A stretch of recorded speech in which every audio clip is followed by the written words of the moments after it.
Welcome to the Lost Interviews with Ray Shaw Show.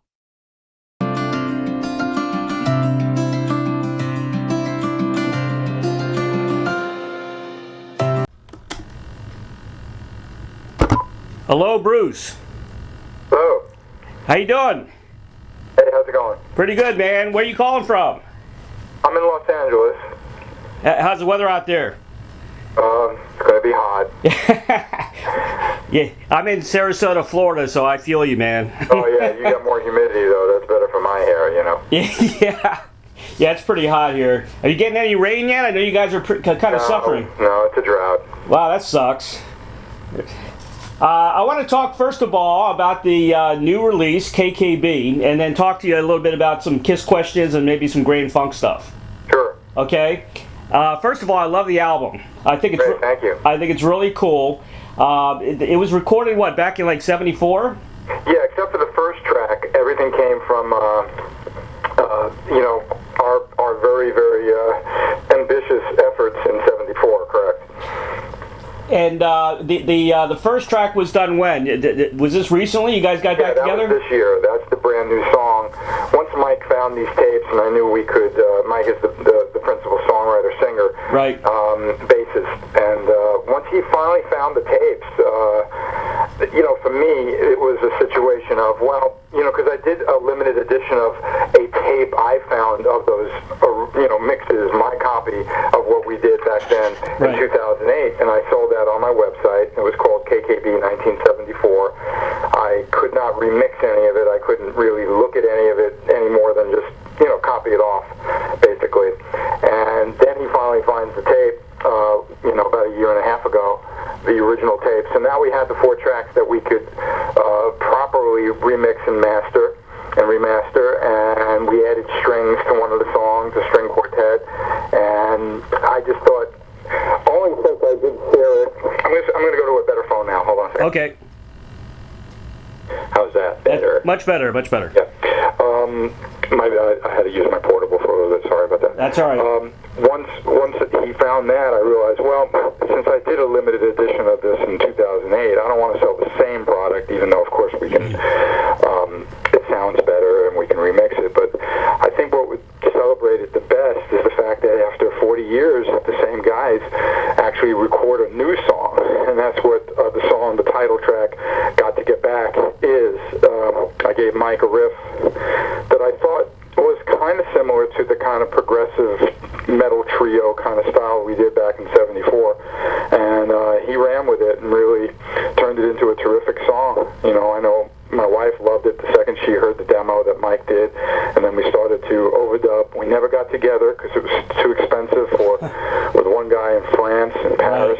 That's Guy, the drummer, and Mike lives in New York, and I live in LA. So nowadays, with Pro Tools, you can easily share the files, and then it was all mixed by a very talented guy that I've used here in LA, Brian Virtue.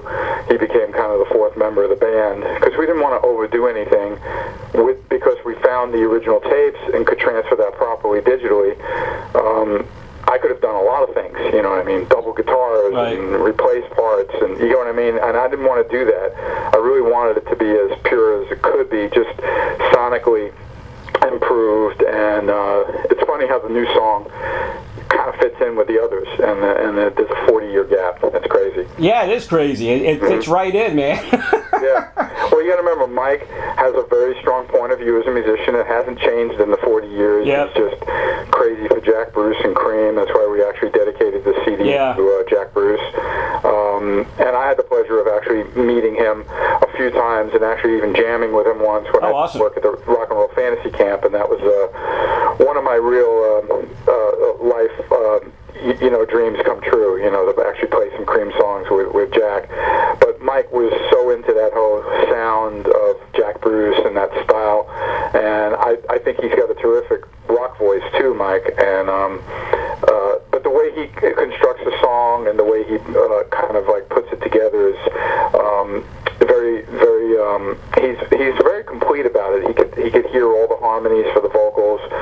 We didn't do a lot of that on the original KKB, but Got to Get Back has a lot of has a couple of different backgrounds and everything, which sound really good. And it's all Mike. Right.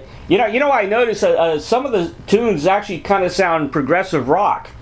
Yeah, I'm not really sure if Mike was that influenced by, back in the 70s it was King Crimson. Right. Yes, of course. Yep. Even though Yes used more keyboards and was even more vocally intricate.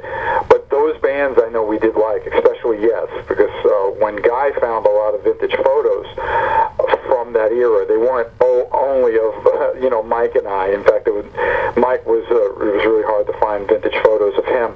But Guy and I played together in a cover band, where we used to do the rock songs that we liked. Right. And I remember we had a couple of different bands, and I've been in touch with a keyboard player that we worked with back then. But Yes and ELP, they were really important to us, and I'm sure that Mike was aware of those bands too. But the two bands that I always would think of when I thought of KKB and us rehearsing, I would imagine, Yes, and I would imagine more really Cream, but the music is more progressive than Cream. Yeah, I hear a little King Crimson in there too, and again, I can't tell you that I know that Mike loved them or not, but I think he was fascinated with fooling around with some of the time signatures, and there's an interesting link when Kiss wanted to do Carnival of Souls, which they wanted to be a darker, heavier, meaner Revenge. I was able to come up with a lot of riffs, and bands in the early 90s started to fool around with detuning and time signature things, and like Soundgarden would, and certainly there's one other band that I'm thinking of that I can't remember, but that kind of approach to writing riffs that might have different time signatures. So there's quite a few songs on Carnival Souls that I helped contributed that, like KKB, would explore, a 7/8 or 5/4 time. Right. You don't really notice it that much because it just feels right. But that King Crimson did it a lot. Oh yeah. Yes. Oh yeah, definitely. I don't know if did Alice in Chains do it a little bit? Yeah, and Alice in Chains was the other band. Oh, okay. Yeah, I love Alice in Chains. Yep. It's such a shame about their lead singer because he was great. Yep. I mean, really, if you think about it, though, the Beatles did it as well. Right. A song like She Said, all of a sudden there's these measures of 3/4, and they weren't afraid to fool around and stick in something odd, and Led Zeppelin occasionally did as well, fooled around with time signatures. Yeah. So that was always a challenge. It's not like KKB invented it or something, but to put it in the context of three guys and no overdubs and no punching in, I'm constantly blown away by how tight we were and how good we were.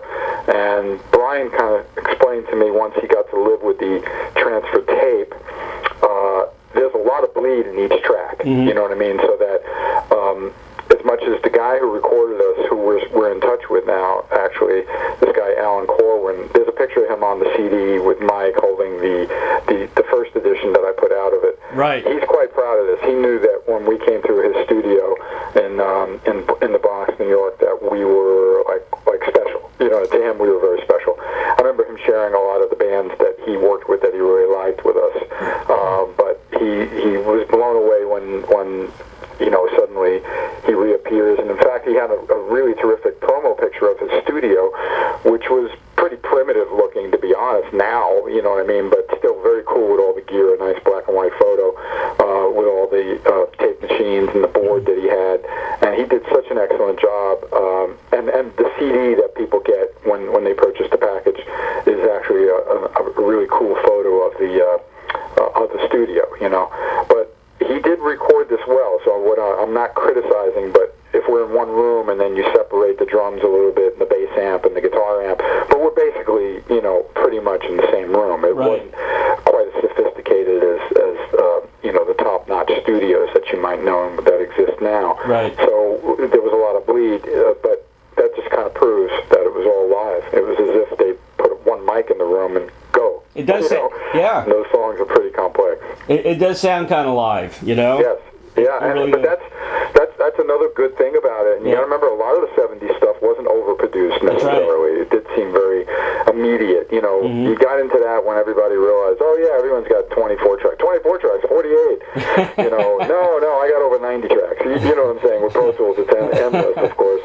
But there we were in an 8-track studio, and that was only, we went home with a 4-track tape. You see what I'm saying? Yep, exactly. the masters. Yeah, it's awesome. I'm glad you shared this and brought this back because it's timeless. This kind of music is timeless. I mean, it's a great time capsule of my early playing, but not only that, I mean, to think that we did all that work and recorded these songs that were very, still enjoyable, and we never did anything, though. It's not like we tried to take a meeting with someone. We were in New York. We were in Queens, Yeah. Why didn't we see a label person? Why didn't we try to network with someone? I mean, I know thinking about it now, I would answer that with, like, it wasn't about ambition. It was more about making the music, And I know all of a sudden Mike was traveling, doing some gigs for the USO, and I'm off within, 6 months with another band that winds up in 75 touring and backing, disco artists, because that's what was really kind of where the money was then, at least, Unfortunately. But we never got a chance to do a gig, and we never got a chance to do an audition for, like, a label or something. Who knows what could have happened? That's right. Yeah, I mean, you fit right in. There was a lot of bands that, I mean, you could have definitely toured with a lot of people. I did want to mention trying to find a new way. I noticed some Hendrix riffs in that. Yeah, that was one of the only overdubs of the whole record. The first song, of course, we did in a modern way, right? And shared the files. But the songs that we recorded in '74 in the studio were not; they were live. The vocal was overdubbed. Like, getting back to the Hendrixy kind of thing that you talked about. That was the one overdub that was able to be put on the vocal track. Okay. So we only had 4 tracks when we recorded back then. Right. And I did want this theme to be, and actually there's an interesting connection to the first track, Got to Get Back, excuse me, the new song, because it also kind of has a little octavey theme thing going on with a little trippy effect, which, the song asked for. It wasn't like I was trying to, revisit something from the original, vintage songs, but it fit. So, but just so you know, again, all those songs were recorded, we were live in the studio, and then Mike went in and did the vocals. That's amazing. I love the album. I think I'm going to give it 5 stars. Oh, thank you. That's wonderful. And that's 5 out of 5. When I interviewed Ian Anderson, he says 5 out of what, 10? No. I'm glad you were clear about it. It's a fun album. It's one of those albums you want to sit back in an easy chair with your headphones, crank it up, listen to it, and then listen to it again and again. I never get tired of it, and it's weird because I'm playing on it, and even though I didn't write the majority of the stuff, it's still, there's something, the spirit of that music is timeless and seems to be creative enough or interesting enough that you're always picking up something new on the next listen.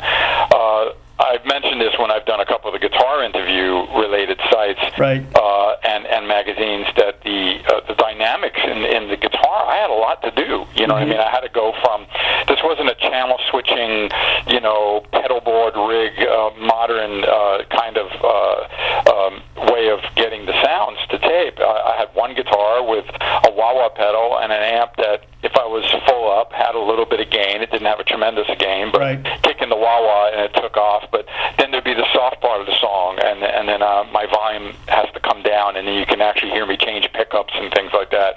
And that's what I really love about the tape, besides the fact that, what we discovered on the tape, that it survived so well over the years, but that we used all the dynamics of a trio without any fancy studio tricks, which everyone's pretty spoiled to nowadays, of course, with Pro Tools.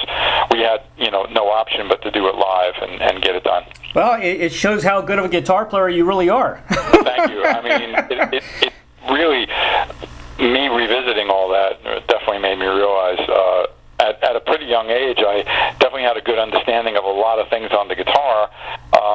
I know more now, but what I did for that was certainly appropriate, so I was proud of it. Do you think there's a chance you guys will get together again and do a new album? It's very hard to predict anything. I'm still waiting for, like you told me, it's 5 out of 5 stars. I'm still waiting for reviews and reaction from the fans, because it's kind of still so new, Yeah. And it's just getting getting out there. First of all, I'm committed with Grand Funk, which is a wonderful band, and we tour about 40 gigs a year, and there's times I try to fit things in between, clinics and other appearances in different countries and things, but it's always hard for me to make plans for something. And regarding doing a whole new record of KKB material, that's I really my what's on my plate this year is more to get my next solo record out, and it's been 5 years, so I want to start looking at all the songs once I'm done with this kind of press push and everything for KKB. Right. Well, yeah, Grand Funk's going to be touring again, I think beginning in July sometime. Yes. And I noticed you guys will be in Florida, in Fort Myers, which is not too far from me. It's about an hour and a half. You guys are going to be at this hog rally thing? Right. Yeah. Well, let us know and come on and see the show. I think it's a terrific band. We do some of the hits, and then, of course, we're very, shall I say, every gig is a challenge because, we play a lot of different kind of venues, from casinos to a classic rock festival to a city festival, a barbecue fest, whatever it is. But it's interesting that most of those are crowds that vary in ages, and fortunately we seem to really get the job done, and everybody goes home really happy. Oh, yeah. It's Grand Funk's history has been tremendous. And they're a fun band. You've always been a fun band. As a matter of fact, I'm friends with Mark Farner. I've done work with Mark at the Fantasy Camp, and at first, of course, he was a little put off to me, and understandably, even though I had nothing to do with the relationship of the original three guys or anything, but I reached out to him because I'm a big fan of his, and we had a couple of things in common where my brother Bob, who's a fine guitarist, actually played on his solo record, his first solo record. Dick Wagner produced it, and I remember the gift that he gave Bob. It was some sort of vintage pistol, you know what I mean, which was really weird. The rules about flying things back in the 70s weren't as strict as they are now. Right. And there it was. I remember we had this vintage gun in the house, which was his gift to Bob. And as soon as I told him all that, he really warmed up, and I reminded him, look, anything at the camp, since I know the material, and if you perform it, I'd be happy to be your second guitarist. It would be an honor for me. And he appreciated that. I'm not expecting him to play Kiss songs, you know what I'm saying? And we got along. And when he did the Howard Stern show, he actually asked me to come and play the acoustic so that he can do the guitar work on when we perform closer to home. And I made sure it wasn't brought up in the interview or anything, anything to do about me being in the current version of Grand Funk. You get what I'm saying, But ultimately, I have a lot of respect for him, and whatever's going on with those guys and him going solo and all that. It's not my it's not my kind of like situation. I'm a fan of him too. Yeah. How about you? When Tommy Thayer came in, were you a little upset about that, or was that just Did you ever want to wear the makeup? Well, and it's a great question you're asking, and quite honestly, there was times when I was aware that Ace was becoming a wild card, and being very difficult, you know. It wasn't by design that Tommy was the, kind of band's tour manager, assistant guy. He'd been involved for quite a few years, even when I was in the band, putting together the History book and being involved with documenting a lot of things and working with Gene and Paul behind the scenes, even though Tommy was always this, talented guitar player from Black and Blue. They had Gold and Platinum records on Geffen, et cetera, et cetera. He was in a Kiss tribute band at one time. That's funny. So he certainly knew what it was to dress up as the Spaceman. Right. It was pretty successful. It was called Cold Gin. Jamie St. James, the singer from Black and Blue, was the drummer. He did the Peter Criss, which is pretty interesting. But anyway, when it came down to it, there were a couple events that Ace just was a no-show, total no-show. They weren't high-profile things, but they still were enough where it was like, Tommy, get the outfit on. They weren't going to not do the corporate gig. They were going to, they weren't going to not do that TV, promo appearance for that '70s show. Right. Ace didn't want to show up. So it was pretty natural for them to go to Tommy, and it would have been awkward for me, although I really miss being in Kiss, and I can't tell you 100% that I would say I would never do that. You know what I mean? Right. Because well, offer me a contract. What would I be? What's the deal? You know what I mean? But I think knowing that they really wanted someone to be as much the Spaceman as Ace was doing with the reunion tour, that would have been a little left of center for my 12 years. Right. Because I wasn't kind of given that kind of direction. Yeah, I think you're a much better guitar player. Well, thank you. But Tommy certainly does the job that Gene and Paul want. Right. Kiss in the current Kiss, and I don't mind the fact that it keeps my era kind of a little bit more unique and sacred in a sense, and I'm there to wave the flag for it. Well, yeah, and you're not typecasted. You know what I mean? Right, true.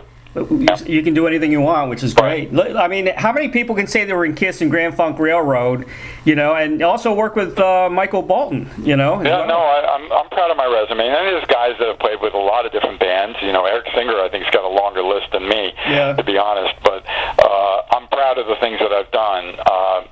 There was the Meatloaf tour, too, which was very exciting, Bat Out of Hell, and a Billy Squier record. But my relationship with Michael, we still keep in touch, which is, it's been so many years, but everything comes full circle, So overall, your Kiss relationship was pretty good, huh? With Gene and Paul? Yeah. I stay in touch. They were at my wedding, Gene and Paul and Eric, and they know I'm very supportive. It's kind of funny, a couple of days ago, Paul sent me a picture of him and Karabi saying hi, Right. Because John's been with the Dead Daisies, and I know they did the European shows with Kiss, so it's all good. I mean, and the more they kind of continue on, they're creating new fans all the time, and I see on Twitter and Facebook how the people that they suddenly turn on to the Kiss world want to know more about Kiss, and the next thing you know, they're following me.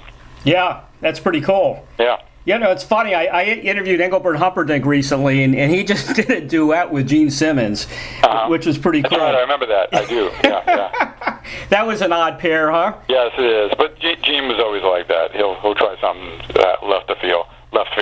Yeah. I love that on YouTube. I love YouTube. I can't help it, but I do. It's so easy. Right. Your solo at Budokan. Mm-hmm. You know which one I'm talking about? With Cold Gin? Yeah. I've watched it. I think I have it bookmarked. Yeah. It's awesome. Well, thank you. Yeah. Well, yeah. I was in the band already 4 years. That was probably '88, and we were in pretty fine form. So I'm proud of. All the tours I thought went very well. Actually, there were certain albums that I preferred to others, but right. I had a lot to be proud of. Did you ever just want to put the makeup on for the hell of it? No. The closest I got to that was I once put on an Ace mask, at one of the Kiss conventions and goofing around with my friends, after it was all closed, and it was kind of funny. That's funny. But no, I haven't done that. No. Never done that, huh? Oh, no, never done that. I heard you're a big Star Wars fan. Is that true? Well, I like sci-fi. I love Star Wars, Star Trek. I like some horror stuff, but I prefer the sci-fi stuff. Yeah, I do. It'll be exciting to see the movie later this year. That's going to be cool. Yeah. Yep, absolutely. Yeah, we'll probably get a new Star Trek movie too. I wouldn't be surprised. I like how they brought in a young crew, so they can continue it again. I think they've done a pretty good job with it too. I think so too. And there's nothing wrong with that. I mean, look, the movies nowadays with all the CGI that they can do, it's really incredible how much they can, make intense, but you still want a story, and the great thing about Star Wars and Star Trek, and all the versions of Star Trek from the Next Generation to Deep Space Nine, all those things were I found the stories to be quite compelling, and they put a kind of something that we all go through in our lives into a futuristic kind of landscape, and always very enjoyable. I know my dad always loved those too. It's amazing how many things have come true from the original Star Trek. Yeah, true. That's true. Yeah, the cell phone, the tricorder now. I mean, it's Now we got the iWatch, and soon we'll be able to just be talking through it, and having video on it probably in the future. Oh yeah, definitely. Sure. You don't have to talk about this if you don't want to, but you were shot a while back, right? Yeah, I mean, it was over 10 years ago, but it was just a random thing, weird. I was leaving a club, and there was a guy who was very drunk, who was very angry at a security guard at the Rainbow, which was a block away from the club that I was leaving. Right. I went to see a buddy of mine play with Vince Neil, and the next thing I know, there's ricochet. I hear these shots. It sounded like a backfire of a car, to be honest, but something went really through my leg, and then the other bullet kind of grazed my head right by my ear, which whistled, and my ear was kind of like, whoa, what was that? Yeah. And of course I went to the hospital, and they were all waiting for me, looking pretty serious, because they heard head wound and leg wound. Yeah. You know? The head wound was superficial, thank God, because the bullet could have gone into my head. Exactly. And the other bullet could have, like, destroyed my leg or crippled me or whatever, and it was the perfect kind of way to get shot, according to the paramedic or a cop. A friend of mine, her dad's a cop, and they were, she was very clear with me. No, you wanted to go right through the muscle. That's it. That's the way you want to get hit. I'm like, oh, really? You know what I mean? And they sent me home. They sent you home? I was home by 6 in the morning that night, and there was scrolling on CNN, former Kiss guitarist, Bruce Kulick shot. Yeah. And of course I called my parents and said, don't worry, I'm home already. Yeah. You know what I'm saying? It was pretty surreal. But what's great is you got to check out I'll Survive. That's like the fourth song on BK3, my solo record, and I kind of poetically tell the story of that event. Okay, yeah, I'll definitely listen to that. Yeah, and by the way, I released this year BK3 on vinyl, which is available from my website, kulick.net. Vinyl is very hot right now. You know that. All the bands are putting out a vinyl issue, and it was real exciting to turn that into an actual, because I grew up on vinyl. So me too. And hold it in vinyl is very, very cool. Well, vinyl, you get the artistic pictures, the liner notes. Yep. You can put a poster in there. There's nothing like vinyl. Well, because I'm a guitarist, I did a signature guitar pick for BK3 vinyl. Oh, cool. That's what you get when you order one of the vinyl ones, and I offer it also signed. Definitely order it. I will definitely order it. Yeah, check it out online. Bruce, here's a question I ask everyone that I interview. Mm-hmm. If you had a Field of Dreams wish, like the movie Field of Dreams, and we just lost the composer in the plane crash, which is that's right. To collaborate, play guitar or write a song or anything with anyone from the past or the present, who would you pick? Well, I've always been very obsessed with the Beatles and any version. Like right now, I know you said I can go in the past, but I'd be happy with just sitting in with Paul and Ringo right now. Oh, okay. I have so much respect for them. I did get a chance to briefly meet Ringo, and it was a real thrill. Mm-hmm. And just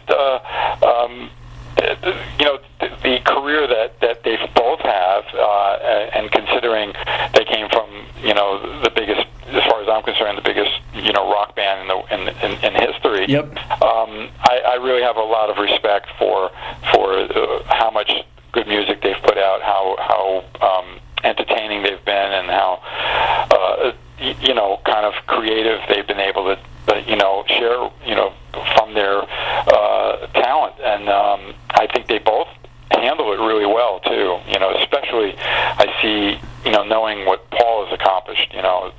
How he handles himself is just, to me, remarkable. He's confident yet not really cocky. Right. He's really an incredible human being. I have so much respect for him. The people like Elvis always stick out, but Elvis, he didn't write any of his songs. No. Couldn't play guitar. Right. And then you look at the Beatles and you go, holy crap. Yeah. I was an Elvis fan, there's no doubt, and I've watched some of the live stuff to get to understand his personality, and I think he was really unique in many ways, even though he was basically that sex symbol who sang really well. Exactly. And know how to connect with people.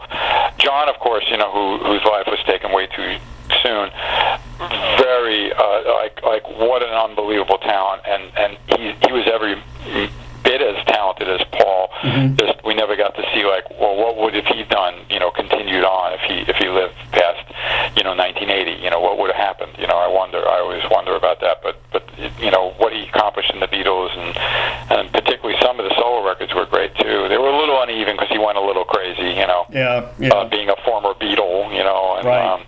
But what an incredible band. There was just something about those guys. I'm a big George Harrison fan too. Yeah, me too. I was very, very sad when I lost him. So that would be my Field of Dreams. Just play with those guys. I'll take just Ringo and Paul because they're alive.